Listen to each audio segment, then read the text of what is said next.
Hi guys! Good evening po sa ating lahat.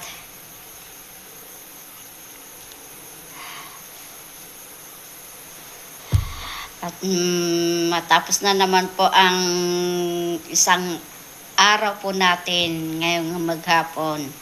At higit po sa lahat, sa itaas.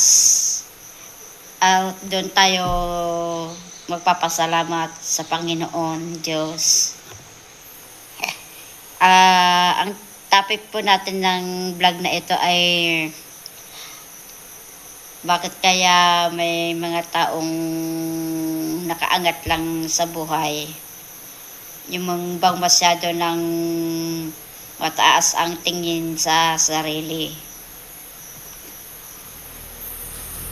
Yung sobrang kon naman na sila guys, yung hindi ka na pinapansin, ganun. Yung bang hindi ka na kinikilalang kamag-anak nila. Sabi nga, kahit na bilyon-bilyon pa ang pera mo sa account mo, dahil hindi mo rin lang yan madadala sa hukay yan pag ikaw ay namatay na.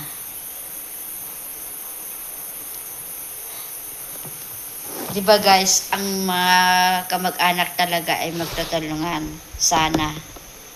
Yung walang-wala, katulad ko po ngayon, walang-wala po ako. Sana yung maisip man lang nila na tulungan ako. Siyempre alam mo yun, yung sitwasyon ko, isa po akong PWD. Hirap pong makahanap ng trabaho dahil sa sitwasyon ko nga po. Sana yung kung ano yung umangat, sana yung bibigyan niya ng tulong man lang. Tulong pinansyal. Hindi po ba gano'n? Yan po ang topic ng vlog ko ngayon. Pero wala naman po akong binabanggit na pangalan. Hindi naman lahat ng kamag-anak ay ganun. Meron talagang taong kamag-anak na ganun talaga yung pagka nakaangat lang sobrang taas na niya na sa sarili. Yun ang totoo. Ang pera talaga, hindi yan madadala na kahit na sino. Ang sabi nga doon, huwag mong baguhin ang pera sa ugali. Hindi po ba tama, mga guys?